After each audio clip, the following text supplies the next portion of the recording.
پہاڑی زبان میں اپڈیٹ سنیے۔ بھارتی غاصب حکومت سن اپنے زیر تسلط جموں کشمیر میں جاری تحریک آزادی کو بدنام کرنا اور دبانا واسطے ہے جتھے کشمیری پنڈتاں کو دیس نکالا، ڈومیسائل دے قانون وچ ترمیم، زرعی زمیناں اتے قبضہ، قتل و غارت گری، تشدد، گرفتاریاں اور عزتاں دی پامالی کیتی، اوتھے ہن مکاناں دی ضبطی اسے سلسلے دی ایک کڑی ہے۔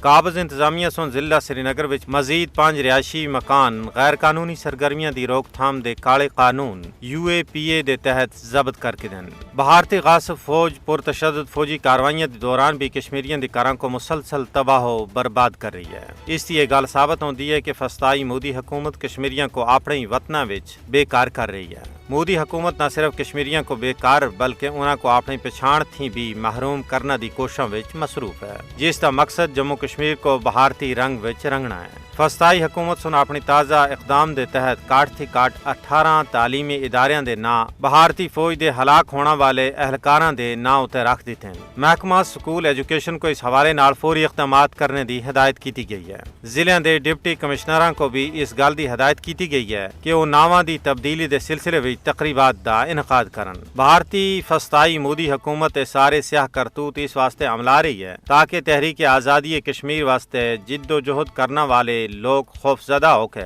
تحریک آزادی دے مطالبے تھیں دستبردار ہو جلن، لیکن غیور کشمیری آزادی پسند عوام بھارت تے ان تعدیبی حربیاں اور ہتھ کنڈیاں تھی گھبرانا والے نہیں۔ وہ آج بھی اس عزم دا اظہار کر رہے ہیں کہ حصول مقصد تے کر جد و جہد آزادی جاری و ساری رہسی۔